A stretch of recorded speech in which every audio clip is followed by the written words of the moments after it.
My name is Dan Finucane, and I'm currently a regent. I love folk music, blues music, and I love singing and playing with other people. My name is Ian Peoples. I'm a Jesuit regent. I'm kind of a football fanatic. Most of my weekends are spent watching at least a few games. I'm probably one of the biggest Lionel Messi fans.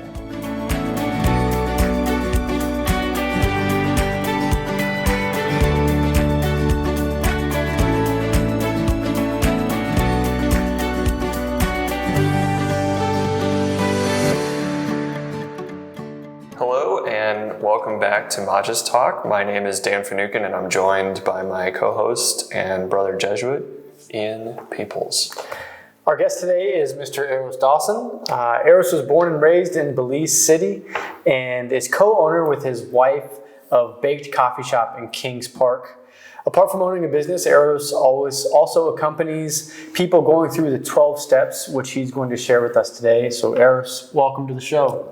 Thank you. Thanks for having me here. Yeah, good to have you here. Yeah.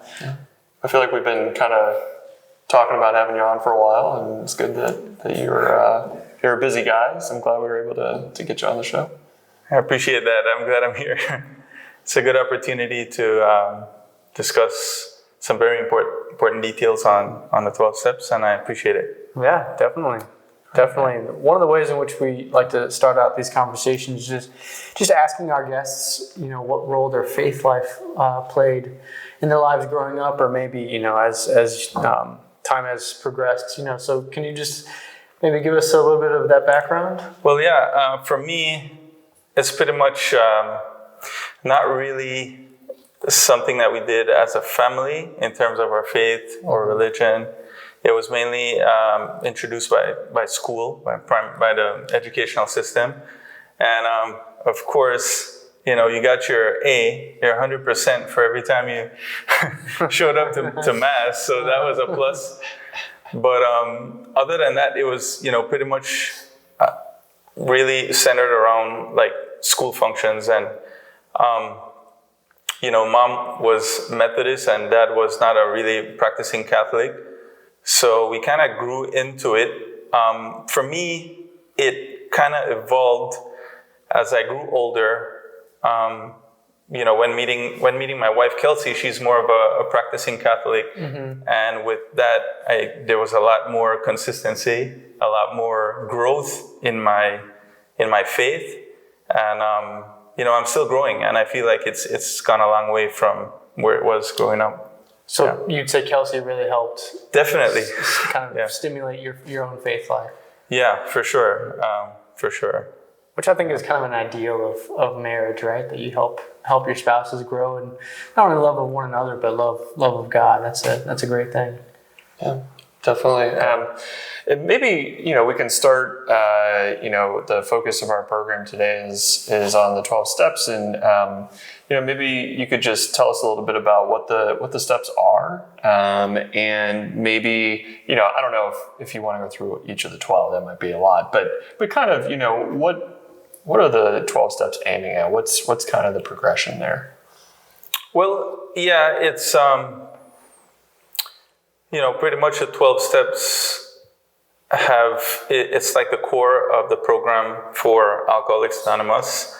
And it's been used across many other platforms for different dependencies, whether it be Narcotics Anonymous or, sex addicts or overeaters. There's a great many different programs that utilize the 12 steps. And, for us, it is centered around faith. It's not really initially working the steps or going through the 12 steps. It's, there's not much religion being thrown at you, but as you start going through it, you realize that you're actually growing in faith, and it starts out leading you to a higher power, but in reality, we're growing towards our faith in God.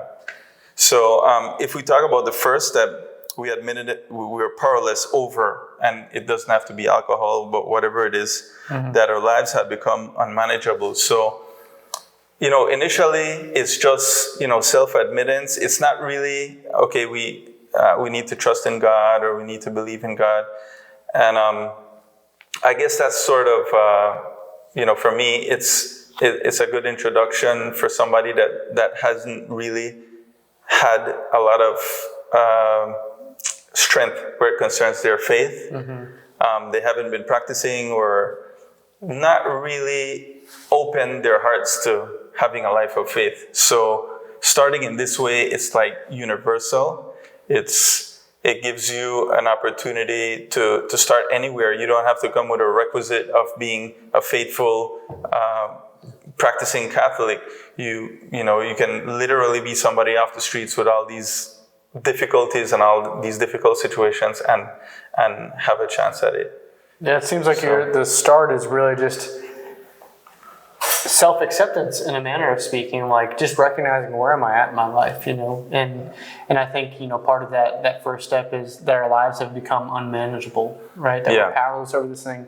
And so it's kind of just, it's like you're looking into a mirror, right? So it's just like, here, this is where I'm at. And so coming to accept and embrace that, I think is a universal experience, like you're saying. Yeah. Accepting reality for what it is, so that we can then work on it. Because if we're not honest with ourselves and honest about where we are, then there's no need to fix it, right? Because we talk about this being a legend in our own mind. Is like we have a totally different outlook on life than what it actually is. So that's where it starts initially. Let's accept where we are, and then we move forward and look at the steps to help get better. It's interesting, it's admitting powerlessness. One of the things, I work with a lot of guys at the prison here who are, working the steps, and they often talk about wanting to get strong, like they want to get stronger.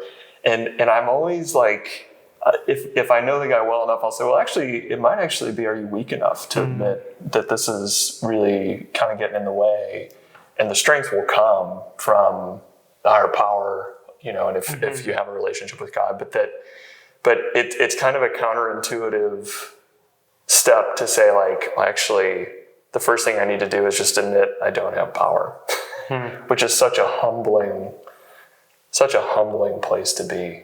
Yeah. I think it goes against what we, as I think often men, tend to associate with what it means to be like a man, right? Which is to be strong and to be powerful, right? And so in control. In control. And so to take that first step is so difficult. Eros, just for our viewers who maybe when they hear 12 steps, they're not quite exactly sure what it is. Could you just give a brief, what's the purpose? What are the, you talked about the rehabilitation, but for those who aren't associated or familiar with the 12 steps, it's a program, is it towards healing or towards wholeness or? Yeah, so I like to describe the 12 steps as it's a very highly spiritual program.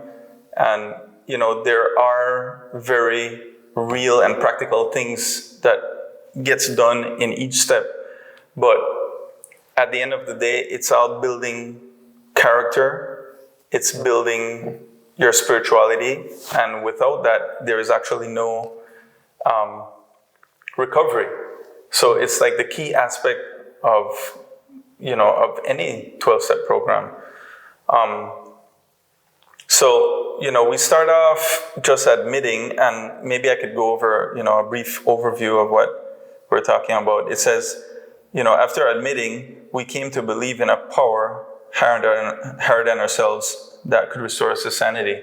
And it doesn't really say God, and we like to talk about, your higher power being, it could be the meeting, it could be a sponsor, it could be a spiritual advisor. And at the end of the day, it's all trying to, it's trying to lead everyone to a higher power.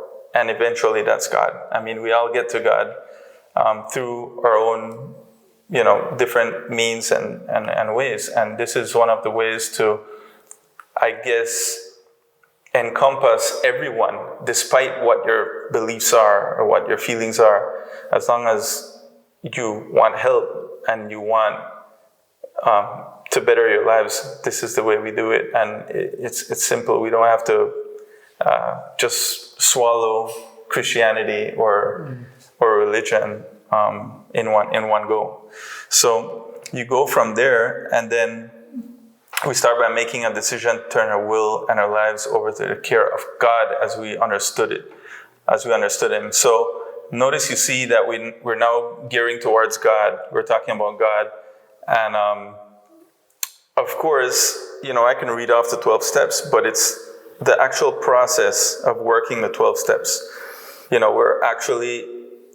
I was involved in the last, we call it a big book workshop, where you actually work each of the steps and you go through them in great detail. There's a lot of writing, there's a lot of material, and there's some specific sets of deliverables, so to speak.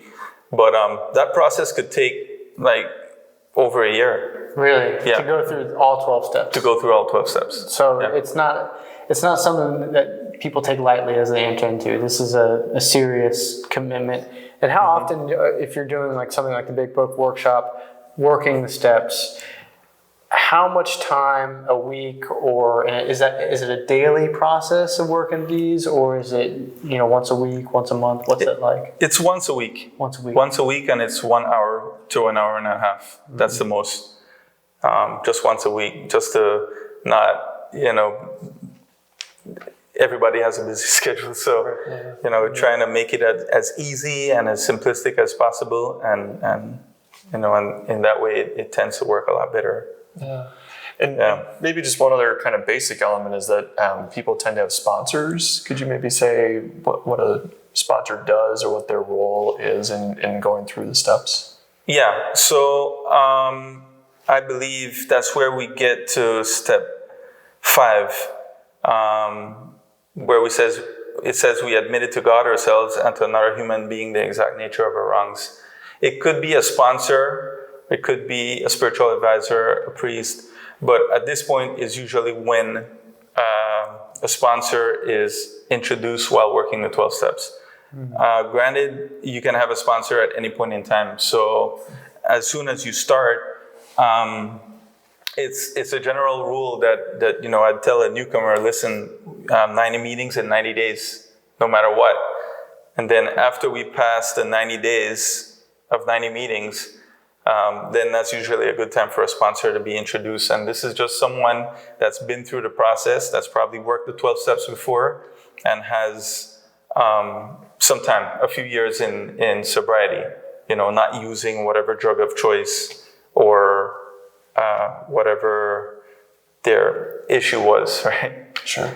So, and that person just generally leads the sponsee through the steps and is a listening ear in the event that there's, maybe there's a slip, or the individual is going through a difficult time, or there needs to be some sort of clarification.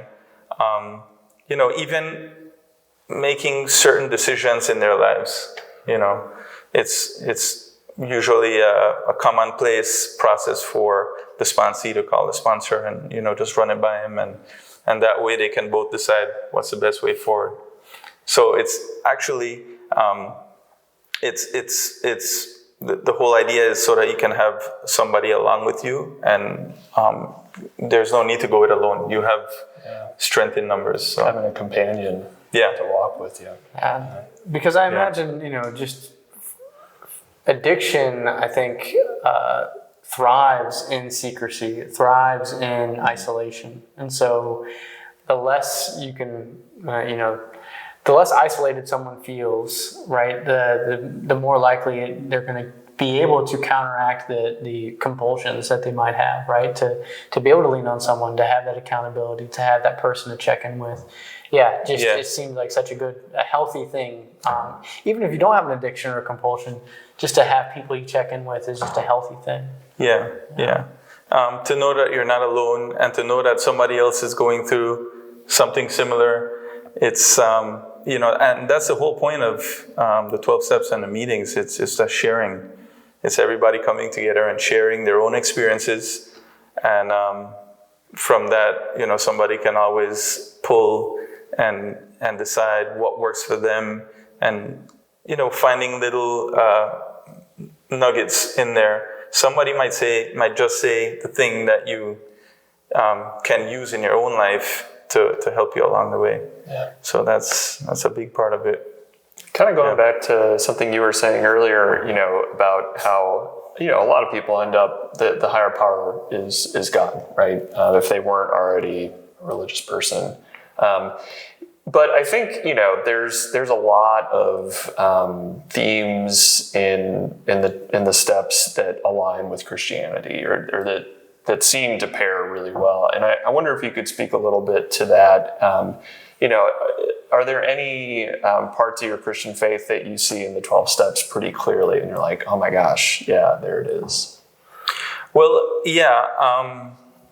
And really, that's when we get into we call the book of Alcoholics Anonymous, a big book. And when we get in there, there's so much that is similar to the stories that we hear in the Bible. Yeah. So it's in reading it that we realize that some of the words, some excerpts have been from the Bible, and it's stuff that, so that's like one of the main areas that I would say that you can say it's tied to Christianity and to our faith. But for sure, it's the ability to share with one another. One of the main things that we say when gathering for a meeting is where any two or more are gathered, and that's something that we hear, speaking in the scripture, and that's taken straight out of the book, and that's something that we always use. So even if it's just Dan and I gathered, we're sitting in a room talking, the presence of God is there. And that's the main factor in our recovery, because without God in the rooms, there is no recovery. And if I'm not mistaken, I believe from reading from the big book, I believe the sort of one of the persons who really formed and founded the 12 steps, it started out with two people, right? And he would just kind of he would do two people here, and then eventually it kind of grew organically out of just two or three people meeting. And then eventually became a more national movement in the U.S. initially, and then international eventually. Yeah. So, but it started small and personal, right? Exactly. Yeah.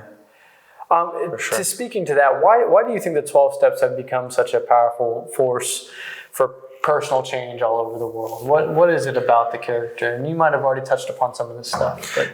Well, yeah. To kind of get back into that, it's a big part of it is sharing with. I can talk about my personal experiences. Sharing with a room filled with maybe 300, 400 people, and they're all walks of life, various ethnicities, everybody's in different professions, doctors, lawyers, the storekeeper, whoever are gathered in this room, and they're all speaking the same thing. They're all explaining the same problems. I mean, some things are even identical. So the power of having people going up on a podium and explaining that, they've had all these hardships, whether it be, they're dumpster diving and they woke up with a needle in their hands, or they're just having a problem, maybe drinking too many beers on the weekend. So it varies, right? And alcoholism and addiction, it's definitely relative as well, I'd say, because what might be, over the top for you might not be the same for me. Mm-hmm. Or, you might be able to drink like 5 or 10 beers on the weekend and you're fine, but there's others that, it's definitely not going to work. Their lives become unmanageable with that same amount of using. But,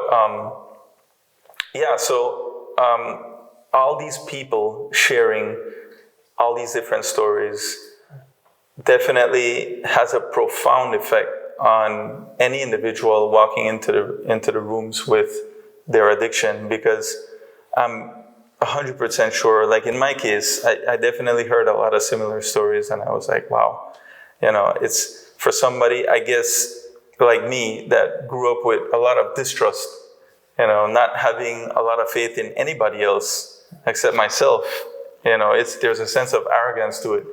So listening to people and listening to their sharing and their experiences, and realizing that a lot of these same things have happened in my life, it made me realize that, it's true. I do have an issue. There is a problem, and I gotta deal with it. There's no more hiding from it, and it's right there in my face. It's there's no more making excuses and avoiding it, and I like to call, when somebody like me that's in the program, I like to call myself a master manipulator, and I manipulate others and I manipulate myself. So with that, it's kind of hard for me to actually trust in what somebody is saying. So if you're telling me, you know what, Eros, you have a problem, maybe you should try this, I'd be like, what? And then comparing it, that in contrast with the social norms that we live in here in Belize, it's very hard for all these different people doing the same things to accept that it is a problem when it's a normal way of life. Accepted by society here. Everybody. Yeah. One of the things you're making me think of when you talk about the power of just that sharing, I'm reminded of St. Paul when he talks about boasting of his weaknesses. So, because then he talks about so they can boast of Christ who is his strength, and while not all 12 steps is explicitly Christian, right? It's kind of like your higher power, right? God becomes your strength when you share that weakness, and when you lead from that weakness, you're able to, I guess, embrace the strength of another, right? I think God, but also just the group, right? Embracing the strength of the group. And there is something powerful when people get together and just share about failure and share about hardship. There's something transformative in that experience because, I don't know, in some way it makes us feel okay with not being okay. It's like, oh, wait, all right, I'm not alone in my struggle with this, but also I can help all these other people because of what I've been through as well. Yeah. And I think something that's reminding me of is and not to get too philosophical here, but I think human beings, we want to think that our stories have meaning. And when things are unmanageable, where is the meaning, And then I think, there's, as you were saying, and Eros, as you're talking, there's something really paradoxically Christian about recognizing your failure and having to rely on a savior, and I think that, sharing those stories and just being, I wonder if that's one of the reasons why the steps have such universal appeal, is we're beings that like stories, and we relate to stories, and stories animate us, especially when those stories touch something in our own. Yeah, for sure. And that's all we do at meetings, at the workshops, the conferences, and it's a worldwide thing. It's so huge in other countries. It's not that big in Belize, of course that we want it to be, but it's so huge. It's a huge movement, and it's not just, like I said, it's not just AA. It's like OA and the overeaters, narcotics, and there's so many different groups all over the world. And I've seen amazing things happen just because of these 12 steps. And like you said, it's highly. I can't even begin to express how deeply Christian it is, because of the fact that everything centers around prayer. So whenever we start getting into the steps, and individuals I get over my immediate issues with, whatever it might be, that using whatever vices it is, then we get into prayer and spirituality. And it's from there on, it's just building on that. So from there, it becomes more a life of living as a true Christian. Yeah, so it's not just this thing you're doing once a week, but it's rather it becomes a habit of life in a way. Yeah. And actually, just to expand on that a little bit, like while working the 12 steps, there's certain steps that deal with daily things that we do where it concerns taking inventory. Mm-hmm. So it's like I would, and there are prayers that we do in the night and first thing as you get up in the morning, and this is every day. Upon awakening, and then when we go to bed at night, there are two separate prayers that speak about,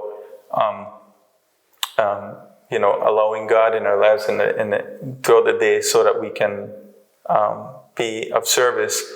And later on in the night, is taking inventory as to all the things that have transpired throughout the day, and realizing where we had done wrong, or realizing where we could have improved on what we did, and trying to find ways to correct it.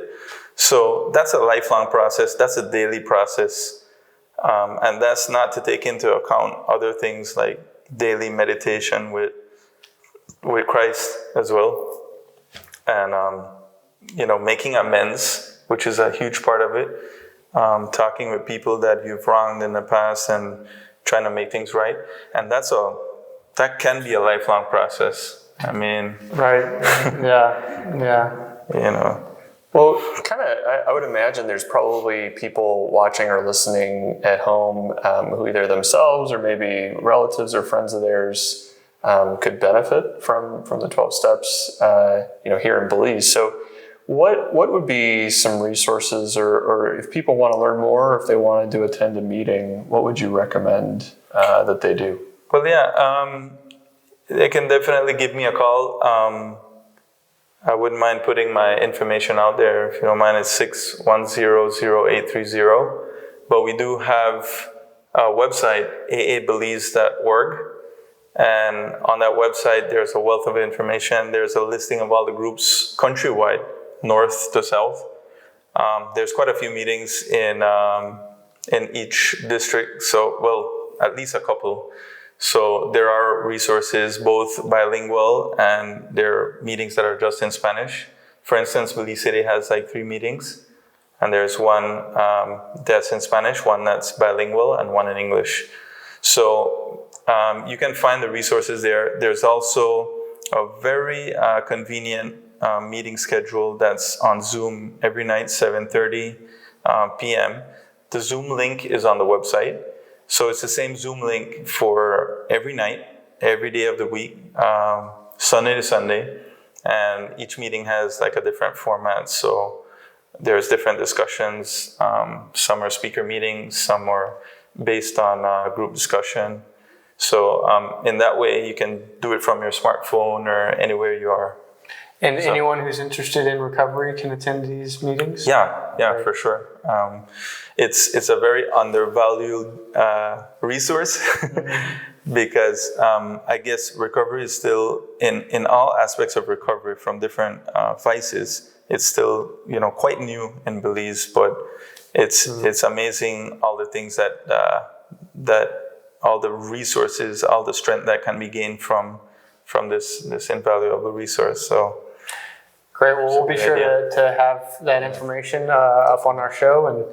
And the penultimate question, and again, I don't know if it would be arbitrary to choose just one step, but if you could, or if you can, choose one step that you think is really central to the healing process, to the recovery process, would you identify any step that in one of the 12? Yeah, definitely. And it starts with step 1, so it has to be step 1. Mm-hmm. We need to admit that we're powerless, and because without admitting step 1, there is no step 2, and there is no progression.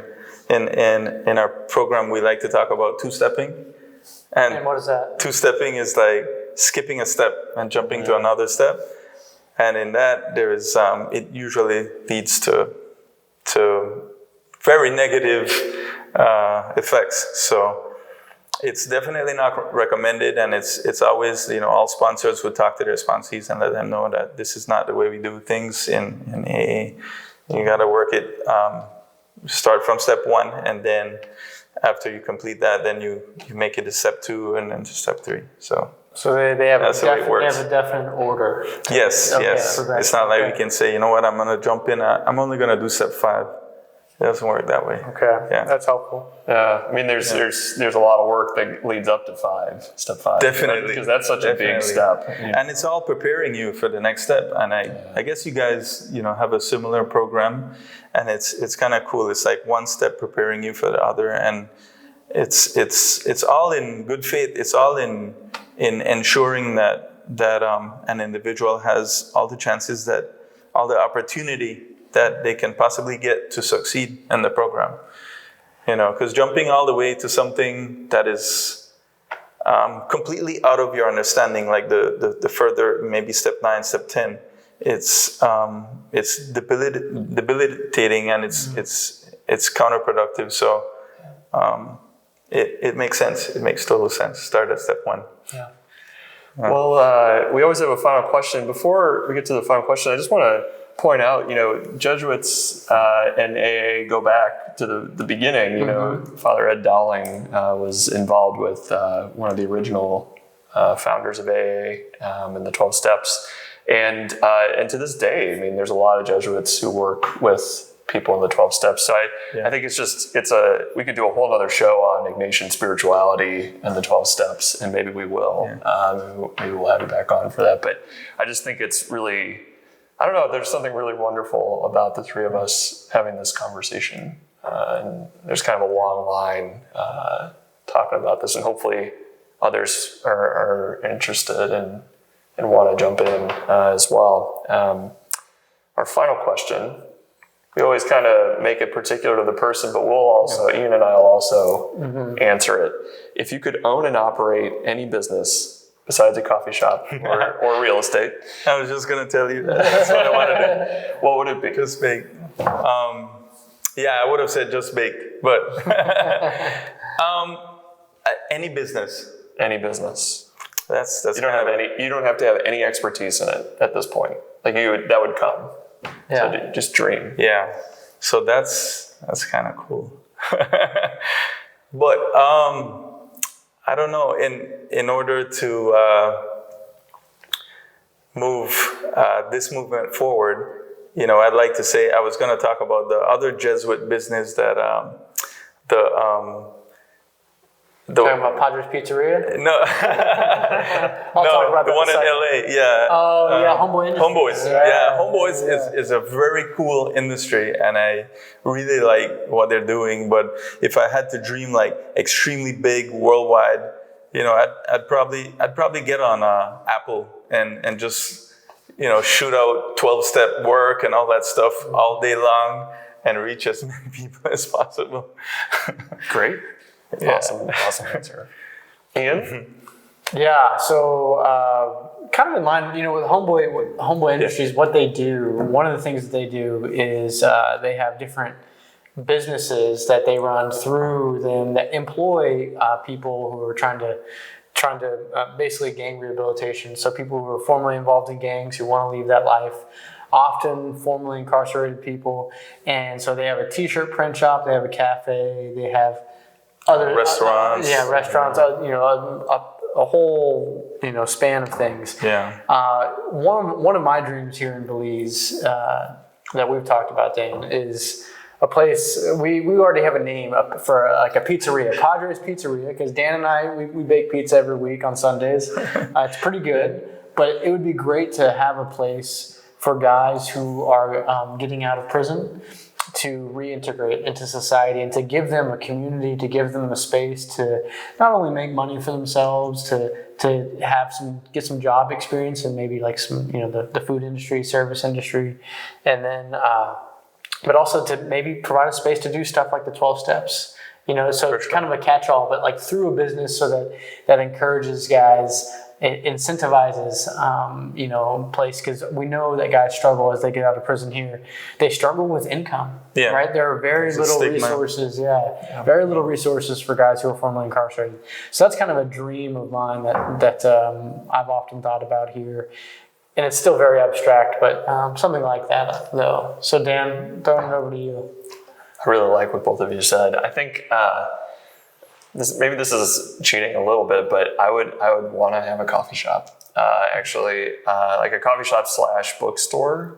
And this has been a dream of mine for a while, actually, to have any, like, we would sell things, but like to have a place where people could come and talk about like the community. To talk about things like, politics, like a good conversation, and not just kind of mudslinging, but like, what does it mean to like have a society ordered towards justice? Like, what would that look like? And having just, around a cup of coffee or reading a good book or something. But something that would be a place where a community could gather. Sounds like I think this was really popular in France in like the early 20th century, like in the cafes where it was a place for this very thing, right? Maybe I should have been French. Maybe you did study French in high school, didn't you? I did. I was trying to think of how to say that in French. Maybe you guys should come to Bake more, because we do a lot of that there. All right. There we go. Well, we could come to Bake, and then we could plan the pizzeria. I think that's a good idea. And with the help of maybe some of our viewers, we might just make this thing happen. Amen. Let's do it. Let's make it happen. Sounds good. Well, we want to thank you all for being with us today, and Eros, thank you for being with us and thank you. Thanks for having your experience and your expertise on the 12 steps. Yeah, really, really wonderful stuff. So we look forward to seeing you guys again next week. So have a great one.